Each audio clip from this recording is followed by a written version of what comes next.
Welcome to స్వతంత్ర. నేను విజయ్. ముందుగా హెడ్లైన్స్ చూద్దాం. జగన్ సిద్ధమంటే మేము యుద్ధం అంటాం. భీమవరం మీటింగ్లో వైసీపీపై పవన్ ఫైర్.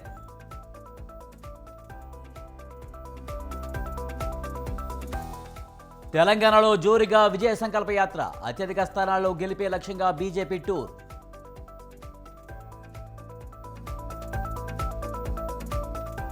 నాంపల్లి కోర్టుకు ట్రైబల్ వెల్ఫేర్ అధికారి. 14 రోజుల రిమాండ్ విధించిన ఏసీబీ కోర్టు.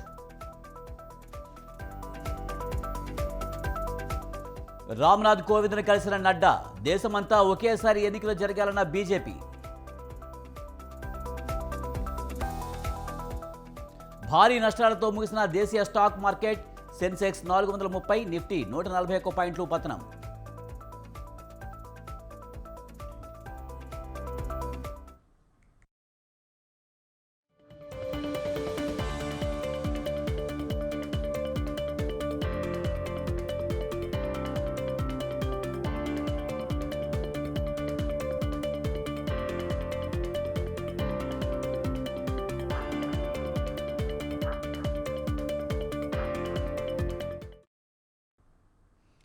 బీజేపీ జాతీయ అధ్యక్షుడు జేపీ నడ్డా నాయకత్వంలో 4 సభ్యుల ప్రతినిధి వర్గం మాజీ రాష్ట్రపతి రామ్నాథ్ కోవింద్ ఆధ్వర్యంలోని ఒకే దేశం ఒకే ఎన్నికల కమిటీని కలిసింది. దేశమంతా ఒకేసారి ఎన్నికల జరపాలన్న ఆలోచనను సమర్థించారు.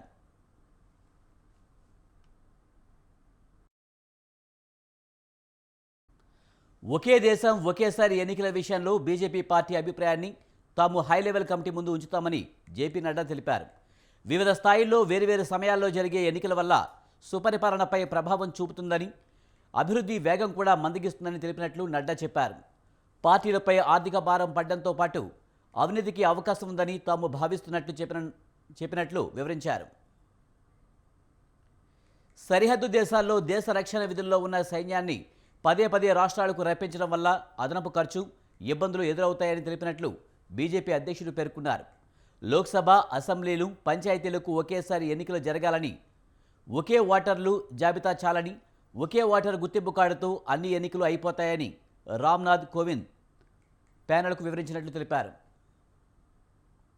मेरे वरिष्ठ सहयोगी श्री भूपेंद्र यादव जी भारत सरकार में मंत्री, पूर्व में महामंत्री रहे पार्टी के, और ओम पाठक जी, हम सब लोग आज हाई लेवल कमेटी के सामने भारतीय जनता पार्टी का एक देश एक चुनाव, वन नेशन वन इलेक्शन, इस विषय पर अपना मंतव्य, अपना व्यू पॉइंट रखने के लिए आज बुलाया गया था। तो पार्टी की तरफ से मैं राष्ट्रीय अध्यक्ष के रूप में अपना व्यू पॉइंट हम सब लोगों ने रखा है। हम सब लोगों ने बड़े स्पष्ट शब्दों में कहा कि ये जो विभिन्न स्तरों पर चुनाव होते हैं, राष्ट्रीय स्तर पर लोकसभा का अलग, विधानसभा का अलग, बाद में पंचायतों का चुनाव, और फिर बीडीसी का चुनाव, और फिर कभी म्युनिसिपैलिटी का चुनाव, ये जो अलग अलग समयों पर चुनाव होते हैं, इस कारण से मॉडल कोड ऑफ कंडक्ट देश में और प्रदेश कहीं न कहीं लगा ही रहता है, MCC model code of conduct, और इसके कारण प्रशासन और गुड गवर्नेंस पर बहुत बड़ा असर पड़ता है। इसके साथ साथ जो लोगों के हितों में काम करने की जो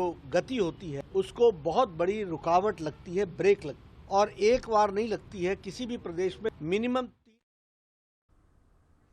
తమ డిమాండ్ల సాధనకై అన్నదాతలు మరోసారి పోరుబాట పడుతున్నారు.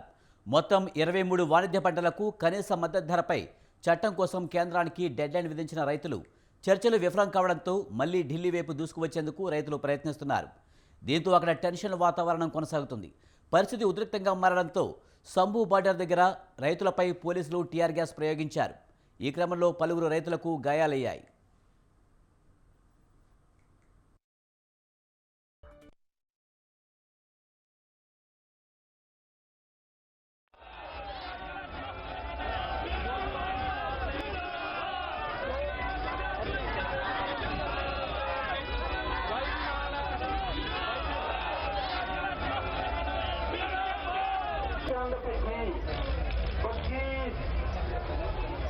पंजाबी लोग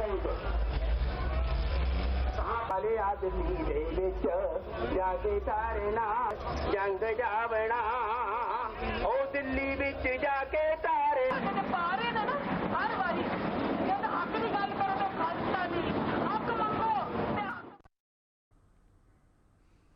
సంబు సరిహద్దుకు 1200 ట్రాక్టర్లతో 14,000 మంది రైతులు తరలివచ్చారు.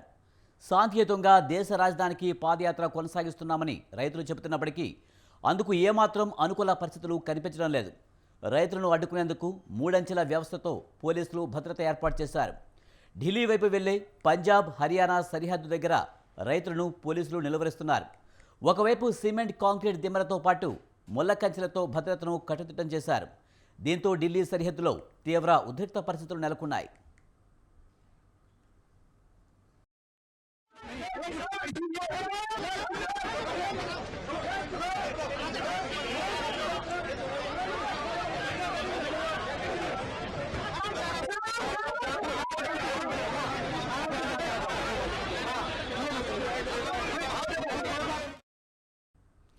కేంద్ర ప్రభుత్వం రైతు సంఘాలతో 4 సార్లు చర్చలు జరిపింది.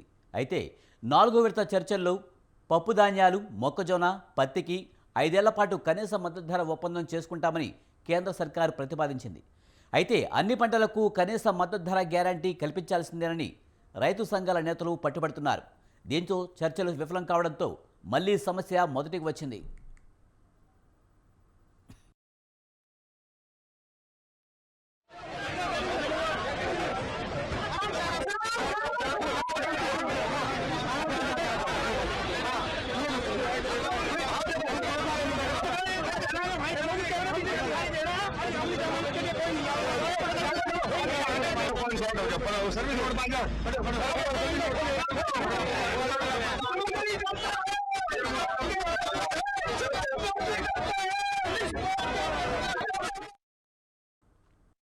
बांध के केंद्र सरकार को ये निवेदन किया कि आप हमारे साथ बैठकर हमारे मसलों का हल कीजिए।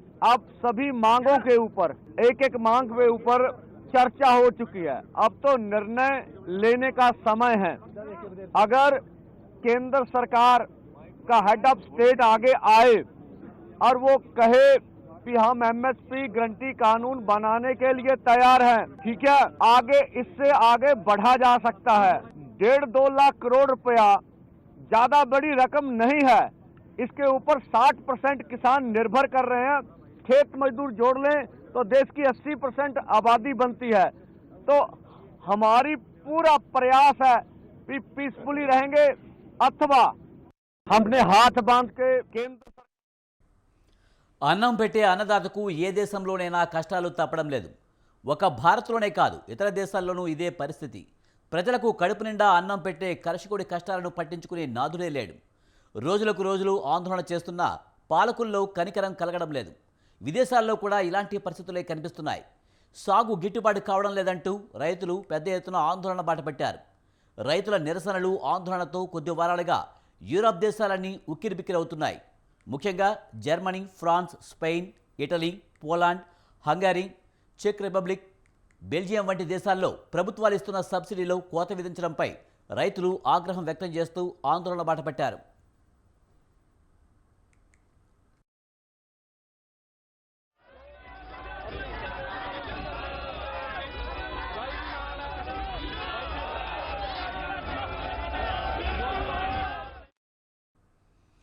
ఆయా దేశాల ప్రధాన నగరాలతో పాటు పట్టణాల్లో రైతులు ట్రాక్టర్లతో రోడ్లపైకి వచ్చి నిరసన చేపట్టారు. తాజాగా గ్రీస్ రాజధాని ఎథెన్స్కు నిరసనల సెగలు పాకాయి. ఆ దేశ పార్లమెంట్ ఎదుట భారీ ఎత్తున ట్రాక్టర్ల ర్యాలీ చేపట్టారు.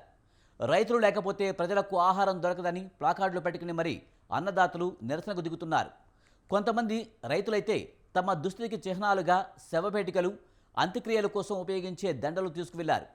కొద్ది వారాలుగా ప్యారిస్, బెర్లిన్ మొదలుకొని ఏ నగరంలో చూసినా, ఏ ఐరోపా దేశంలో చూసినా ఇవే దృశ్యాలు కనిపిస్తున్నాయి.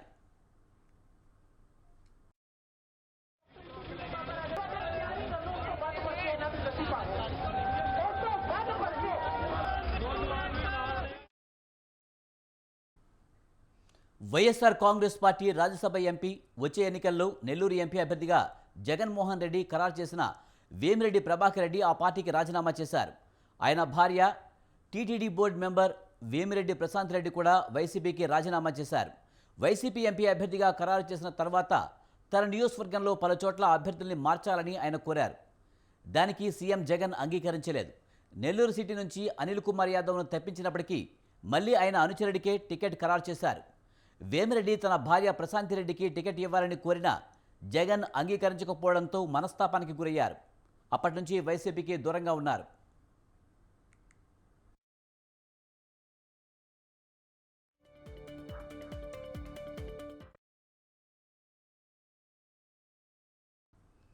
వేమిరెడ్డి తెలుగుదేశం పార్టీ నుంచి లోక్సభకు పోటీ చేసే అవకాశం ఉంది. ఆయన భార్య కూడా నెల్లూరు జిల్లాలోని ఓ నియోజకవర్గం నుంచి పోటీ చేసే అవకాశాలున్నాయని తెలుస్తోంది. మరోవైపు వేమిరెడ్డి ప్రభాకర్ రెడ్డి రాజీనామా చేస్తారని తెలియడంతో లోక్సభ అభ్యర్థిగా ప్రత్యామ్నాయాన్ని సీఎం జగన్ రెడీ చేసుకుంటున్నారు. విజయసాయిరెడ్డి అల్లుడి సోదరుడు అరబిందో శరత్ చంద్రారెడ్డిని అభ్యర్థిగా ఖరారు చేస్తారని తెలుస్తోంది.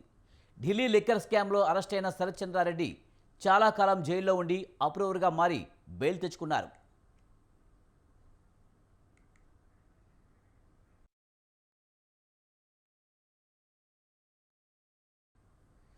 నెల్లూరులో వైసీపీ పరిస్థితి గందరగోళంగా మారింది. కీలక నేతలు టీడీపీలో చేరగా అనిల్ కుమార్ యాదవ్ను నరసరావుపేటకు పంపించారు. దీంతో ఇప్పుడు మేకపాటి కుటుంబం కాకాని గోవర్ధన్ రెడ్డి మాత్రమే ఉన్నారు. మేకపాటి రాజమోహన్ రెడ్డి వయసు కారణంగా చురుకుగా లేరు.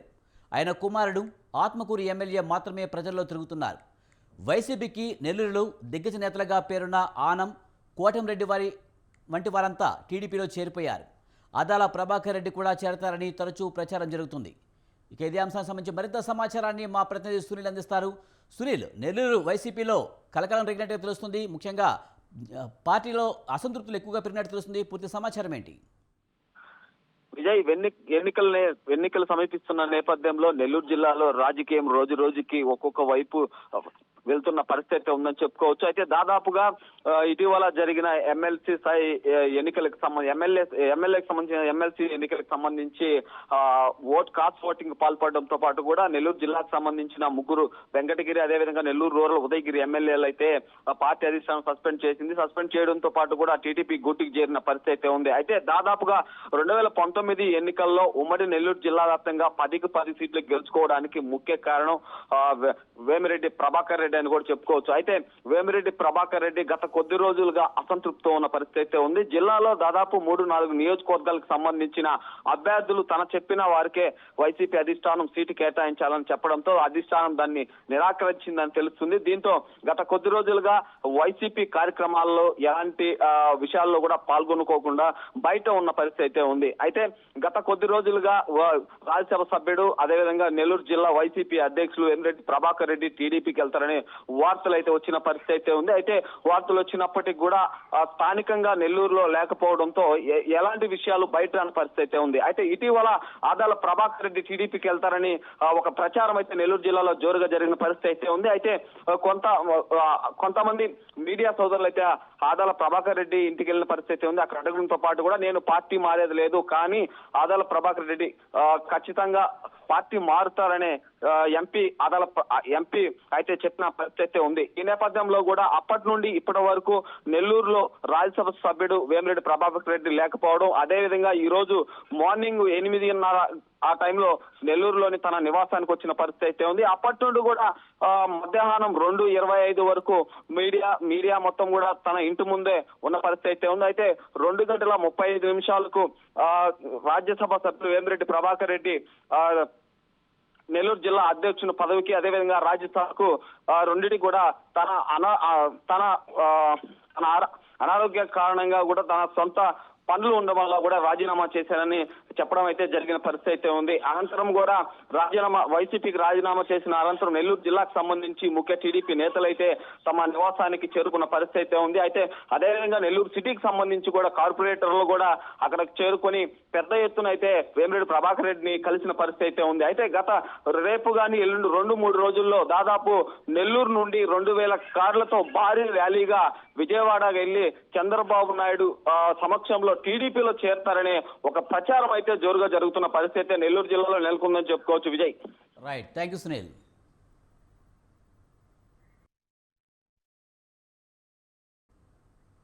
సీఎం జగన్మోహన్ రెడ్డి తాను అవలంబిస్తున్న విష సంస్కృతిని కుటుంబాలకు కూడా వ్యాపించేలా చేశారని జనసేన అధినేత పవన్ కళ్యాణ్ విమర్శించారు. సొంత చెల్లికి న్యాయం చేయని వ్యక్తి ప్రజలకే న్యాయం చేస్తారని ప్రశ్నించారు. భీమవరంలో జన సైనికులతో మాట్లాడుతూ బీసీ కులాల మధ్య సఖ్యత లేకపోవడంతోనే జగన్ దగ్గర దేహి అనాల్సి వస్తుందన్నారు. జగన్ దగ్గర అధికారం ఉంది, అందుకే ఆయన చెప్పిందే వేదంలా పరిస్థితులు ఉన్నాయన్నారు. రానున్న ఎన్నికల్లో ప్రజలు జగన్కు బుద్ధి చెప్పడం తథ్యమన్నారు. మా అన్నయ్య చిరంజీవితో కొన్ని అంశాల్లో విభేదించి బయటకు వచ్చానన్న పవన్ మనుషులను జగన్ విడగొట్టారని అన్నారు. ఈ సంస్కృతి కుటుంబాలకు పాకిందన్నారు. మాజీ సీఎం వైఎస్ రాజశేఖర రెడ్డి సంపాదించిన ఆస్తుల్లో వాటాను చెల్లి షర్మిలకు జగన్ ఇవ్వకుండా ఇబ్బంది పెట్టారని ఆరోపించారు. జనసేన భారతీయ జనతా పార్టీ నాయకుల ఆశీస్సులు ఉండాలి. ఈ అలయన్స్ కోసం నేనేదో నాకు మెచ్చి మేకతోలు కప్తాను నేను చేయలే. ఆంధ్రప్రదేశ్ అప్పుల్లో కూరుకుపోయిన ఆంధ్రప్రదేశ్కి, అభివృద్ధికి దూరంగా ఉన్న ఆంధ్రప్రదేశ్కి, క్రిమినాలిటీ పెరిగిపోయిన ఆంధ్రప్రదేశ్ని రక్షించుకోవాల్సిన అవసరం ఉంది. అందుకని అందరం కలిసి ఓట్లు చెల్లకుండా ఉండాలని చెప్పిన ప్రతిపాదనకి ఎంత నలిగిపోయానో నా ఒకడికి తెలుసు. ఈ రోజున అందరూ ఎమ్మెల్యేలు ఎంపీలు ఏదన్నా అవుదాం అనుకుని దాన్ని ఓటు అందరూ బలంగా ఉన్నారు. ఈ రోజున ఈ బలానికి కారణం నేను పడ్డ మామూలు నలుగుడు కాదు. దీనికి ఎన్ని చీవాట్లు తిన్నానో జాతీయ నాయకుల దగ్గర మీకు తెలియదు. అన్ని చీవాట్లు తిన్నాను. నేను ఒకటే 2 చేతులు పెట్టాను, సార్ మా రాష్ట్రం సార్ ప్లీజ్ సార్ ప్లీజ్, ఇంతే దండం పెట్టి ఈ రోజున జరిగింది. నేను ఎప్పుడు జనసేన పార్టీ ప్రయోజనాలు ఆలోచించాల, ఆంధ్రప్రదేశ్ ప్రజల ప్రయోజనాలు, తెలుగు ప్రజల ఐక్యత ఆలోచించాలి. సో దీన్ని దృష్టిలో పెట్టుకొని నాకు మనందరం బాగుండాలి, ఈ అలయన్స్ బలంగా నిలబడాలి. మనలో మనకి చిన్న ఇబ్బందులు ఉంటాయి, కొన్ని త్యాగాలు ఉంటాయి, ఇవన్నీ కొన్ని తప్ప వింటుంది. కోనసీమలో కాపులకి సెట్టిబల్జీలకి పడదు, కృష్ణా జిల్లాలో కాపులకి కమ్మవారికి పడదు, భీమవరంలో కాపులకి క్షత్రియ కులాలకి పడదు.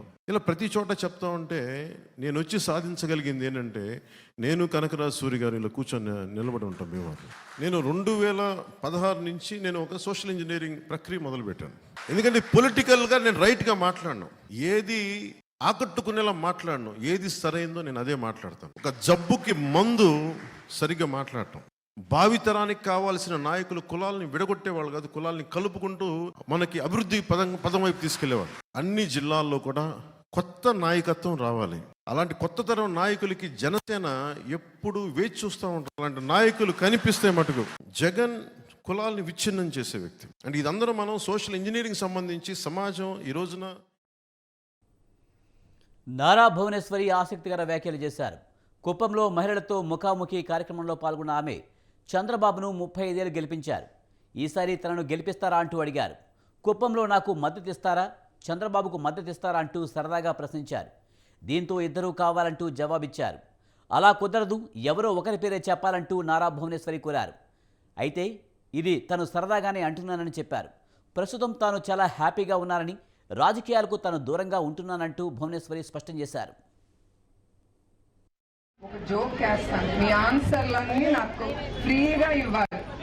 మిమ్మల్ని అందరం చూసి ఈ నిజం గెలవాలి యాత్ర చూసి తర్వాత కుప్పంకి వచ్చి నాకు ఒక కోరిక వచ్చింది నా మనసులో. మీరు ఫ్రీగా ఉండండి, నేనేం కొట్టను తిట్టున్నా మిమ్మల్ని. చంద్రబాబు నాయుడు గారు 35 ఏళ్ళ నుంచి మీరు ఆ నమ్మకంతో ఆయన ఎమ్మెల్యేగా చేశారు, అవునా కాదా? ఇప్పుడు నాకు ఒక కోరిక కలిగింది, ఆయన్ని కొంచెం రెస్ట్ తీసుకోమని నేను నుంచుందాం అనుకుంటున్నాను. సో ఎవరికి చంద్రబాబు నాయుడు గారు కావాలో చేతులెత్తండి. అదే అందరు చేతులెత్తండి. నేను నాకు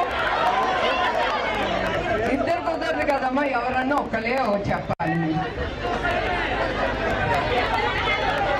ఇదంతా ఒక లెవెల్, ఒక జోక్ వేస్తాను, మీ ఆన్సర్లన్నీ నాకు ఫ్రీగా ఇవ్వాలి. మిమ్మల్ని అందరం చూసి.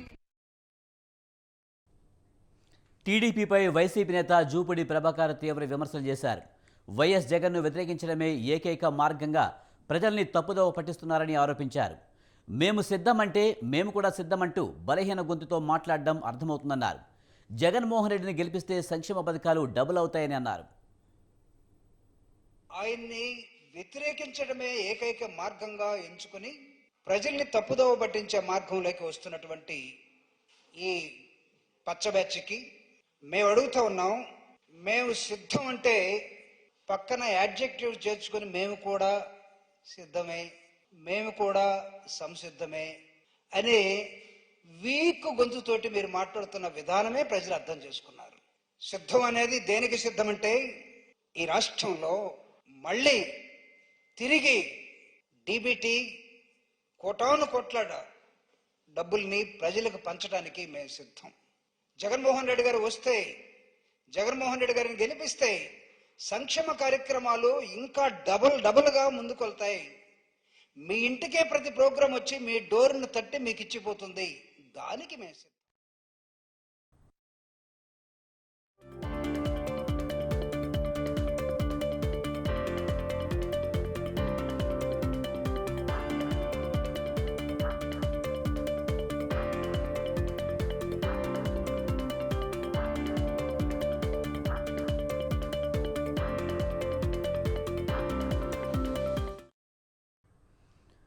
ట్రైబల్ వెల్ఫేర్ అధికారి జ్యోతికి 14 రోజుల జ్యుడిషియల్ రిమాండ్ విధించింది.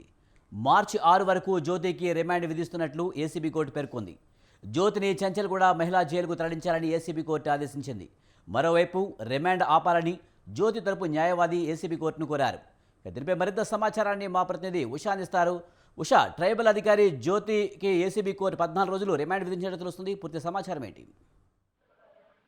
విజయ్, లంచం తీసుకుంటూ పట్టుబడినటువంటి ఏసీబీ ఏదైతే ఎగ్జిక్యూటివ్ ఇంజనీర్ అయినటువంటి జగజ్యోతిని ఉస్మానియా హాస్పిటల్లో వైద్య పరీక్షల అనంతరం ఏసీబీ కోర్టులో అయితే ప్రొడ్యూస్ చేశారు ఏసీబీ అధికారులు. ప్రస్తుతం చూసుకున్నట్టయితే నాంపల్లి ఏసీబీ కోర్టు జ్యోతికి 14 రోజుల జ్యుడిషియల్ రిమాండ్ విధించింది. మార్చి 6 వరకు కూడా ఈ రిమాండ్ విధించినట్టుగా తెలుస్తుంది. అలాగే చెంచల్గూడ మహిళా జైలుకు ఈమెను తరలించాల్సిందిగా ఏసీబీ కోర్టు స్పష్టమైన ఆదేశాలను అయితే ఇచ్చింది. మరోవైపు చూసుకున్నట్టయితే జ్యోతికి సంబంధించినటువంటి రిమాండ్ ని ఆపాలి అనేసి జ్యోతి తరపు న్యాయవాది కూడా వాదనలు వినిపించారు. అలాగే జ్యోతిని అరెస్ట్ చేసి 24 గంటలు గడిచింది కాబట్టి కోర్టుకు తెలిసిన ఏదైతే జ్యోతి తరపు న్యాయవాది మొత్తం కూడా పూర్తిగా వివరించారు. మొత్తం మీద కోర్టు అనుమతి తీసుకున్నారని ఇప్పటికే న్యాయవాది తెలిపారు. కాబట్టి దీంతో జ్యోతికి 14 రోజులు రిమాండ్ విధించారు.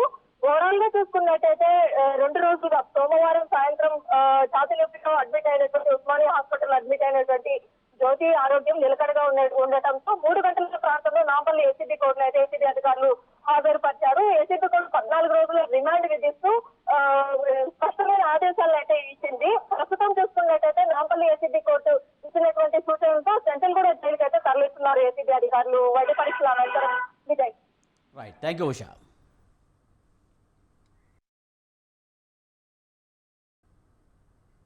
సైబర్ నేరస్తుల వలలో 2 వ్యక్తులు చిక్కారు. ఓ అడ్వకేట్, మరో వ్యక్తి చిక్కి మొత్తం 41 లక్షల రూపాయలను పోగొట్టుకున్నారు. సంగారెడ్డి జిల్లా అమీన్పూర్ పోలీస్ స్టేషన్ పరిధిలో సైబర్ నేరాలు రోజురోజుకు పెరుగుతున్నాయి. అమీన్పూర్లోని భవానీపురంకు చెందిన ఓ ప్రైవేటు ఉద్యోగికి పార్ట్ టైం జాబ్ అంటూ వాట్సాప్ మెసేజ్ వచ్చింది.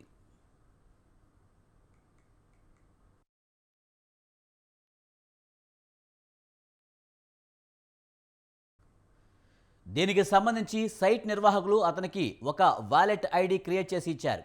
దీంతో అతను దఫదఫాలుగా 15,37,000 చెల్లిస్తూ వచ్చాడు. దీంతో సైబర్ నేరగాళ్లు వలలో పడ్డానని, తాను మోసపోయానని తెలుసుకుని అమీన్పూర్ పోలీస్ స్టేషన్లో ఫిర్యాదు చేశాడు. హెచ్ఎంటీ స్వర్ణపురి కాలనీకి చెందిన అడ్వకేట్ నకిలీ ఆన్లైన్ ట్రేడింగ్తో 25,71,000 పోగొట్టుకున్నాడు. జనవరి 8న ట్రేడింగ్కు సంబంధించి ఒక మెసేజ్ వచ్చింది. దీంతో అపరిచిత వ్యక్తి చెప్పిన విధంగా ఆన్లైన్ ట్రేడింగ్లో అకౌంట్ కోసం తన వివరాలను యాప్లో నమోదు చేశాడు. అపరిచిత ట్రేడింగ్ నిర్వాహకులు ఒక ఐడిని క్రియేట్ చేసి ఇచ్చారు. దీంతో ఆ అడ్వకేట్ నగదును ఆన్లైన్ ఇన్వెస్ట్ చేస్తూ వచ్చాడు. పెట్టిన నగదుతో పాటు లాభాలు చూపిస్తూ అపరిచిత వ్యక్తి వచ్చాడు. అయితే బాధితుడు పలు దఫాలుగా 25,71,000 ఇన్వెస్ట్ చేసి తాను పెట్టిన నగదుతో పాటు వచ్చిన లాభాలను ఇవ్వాలని అడగగా అపరిచిత వ్యక్తులు స్పందించలేదు. దీంతో బాధితుడు తాను మోసపోయినట్లు గుర్తించారు. 2 బాధితులు ముందుగా సైబర్ క్రైమ్ పోలీసులకు ఫిర్యాదు చేసి అనంతరం అమీన్పూర్ పోలీస్ స్టేషన్లో ఫిర్యాదు చేశారు.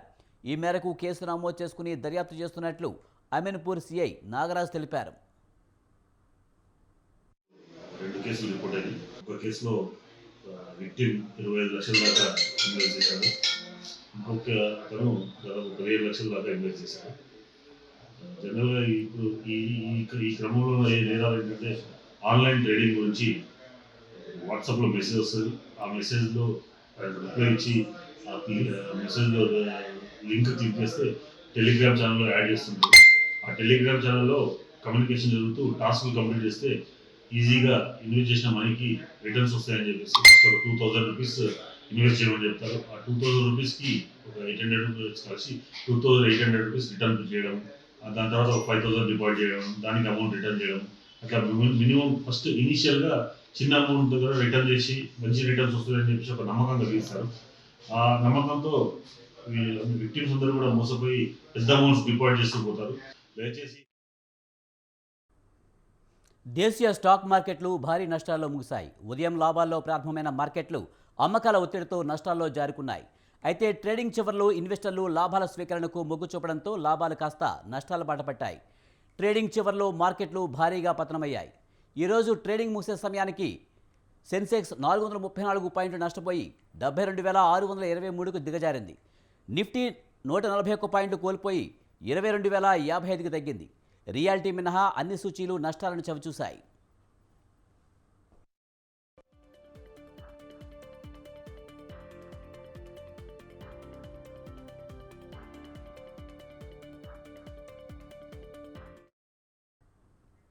ఇవి బ్రిటన్ విశేషాలు. చూస్తూనే ఉండండి స్వతంత్ర.